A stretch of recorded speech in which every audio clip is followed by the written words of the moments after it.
Hawker union জিন্দাবাদ জিন্দাবাদ জিন্দাবাদ হকার ইউনিয়ন জিন্দাবাদ জিন্দাবাদ জিন্দাবাদ বলে হকার ইউনিয়ন জিন্দাবাদ মাতা কি ভারত মাতা কি বন্দে বন্দে সকলকে নমস্कार। আমার आज RMS कॉलोनी सुनिए, मोदी जी 4 बिंदु के लिए काम किया। एक है किसान, है ना, एक है औरत महिला के लिए।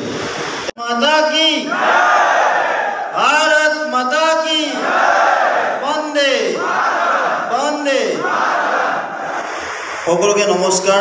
আমার আজ দেখছি যে আমাদের ভারত সরকার মাননীয় নরেন্দ্র মোদী মহাশয় এবং আমাদের অসমের মুখ্যমন্ত্রী মাননীয় হিমন্ত বিশ্ব শর্মা মহাশয় আমাদের দেশের গরিব দুঃখী মানুষ, অসহায় মানুষের জন্য অনেক কাজ করছেন, যেটা কোনো ভাষা দিয়ে কৃতজ্ঞতা জানানোর ভাষা নেই।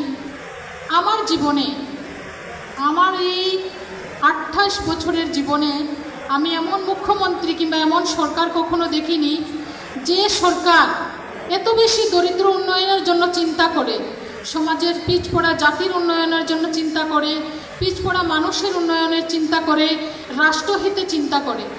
তৎসঙ্গে গোটা সরকারের যে প্রতিনিধি, যে মন্ত্রিসভা, সরকারি কর্মকর্তা, বিভিন্ন অফিসার সবাই মিলে যেভাবে আজ আমার ভারতকে অগ্রসর করতে উন্নয়নমূলক পদক্ষেপ নিচ্ছেন, দিন রাত এক করে কাজ করছেন, তার কোনো ভাষা ব্যক্ত করার মতো নয়।